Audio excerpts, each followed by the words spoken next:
Rideshare drivers in New York needs our support. July the 17th. I've already made videos about this. Please publish them. Let's get as many people to that July 17th strike or protest, whatever they call it. But New York City TLC preparing new rules to end Uber and Lyft driver lockouts.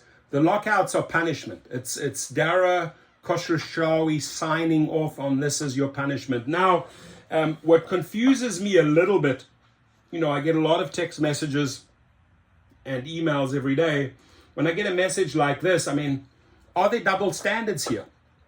Are Uber drivers only locked out? Because this individual says, so Uber drivers get locked out, but do you know the yellow cabs don't get locked out of Uber? Can yellow cabs verify that you don't get locked out? Because if Uber is hosting taxis and Uber on the same platform and has double standards as far as lockouts go, there's going to be trouble, right? But again, we need driver feedback. Bring it from New York. Finally got to see my friend.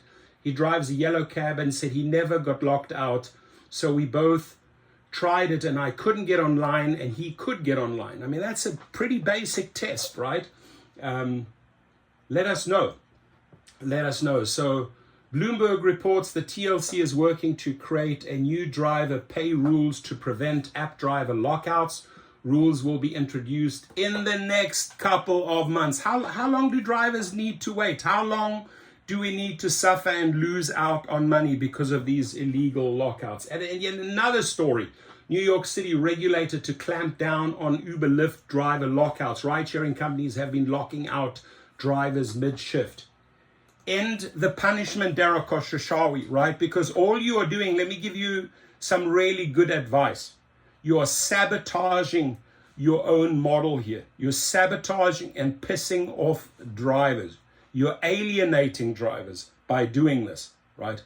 By their countermeasures for acceptance rates, standard drivers, advanced drivers, punishing drivers who are not accepting at airports, by literally banning them from the airports but allowing them to drive everywhere else. These double standards of punishment. We see through your bullshit and it's backfiring, right? It's backfiring. You're only sabotaging your own model by doing this, Dara Khosrowshahi. So once you're able, only when you're able to be ethical, play by the rules, pay properly, then things can change. Otherwise, you're going to have an endless battles. And there's a couple of you in San Francisco. There's millions of us. You do not need the constant barrage of social media attacks on Uber and Lyft purely because you're trying to be hard ass. It backfires. I really stick by what I say with my opinion. They are sabotaging their own model by trying to punish drivers. So going into this article, and again, July the 17th, look at some of my previous videos, rally around New York drivers everywhere. Help them on social media. Get these stories out.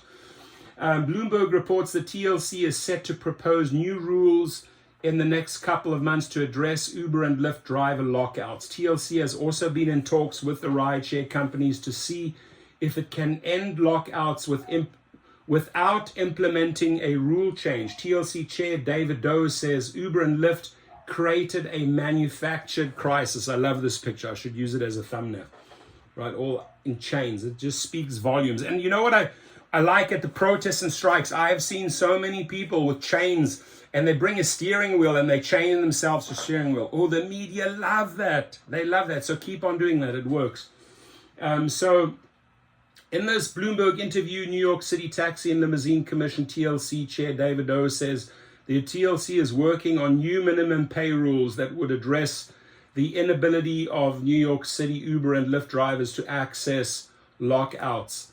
The app's 24/7, assuming a driver hasn't been transporting a passenger for more than 10 hours in a 24-hour period and more than 60 hours in a week. Although Doe doesn't reveal any specific details about the new rules that should be coming in the next couple of months, he states, "We want to say that the regulator is here. that we are on the side of the drivers and that we will impose new rules and new restrictions on the high volume companies if we need to ensure that they are playing fair. And then they have this advertisement here: join the all taxi family. Manufactured crisis. Bloomberg quotes Doe as saying that the rideshare communities created a manufactured crisis and could have prevented lockouts by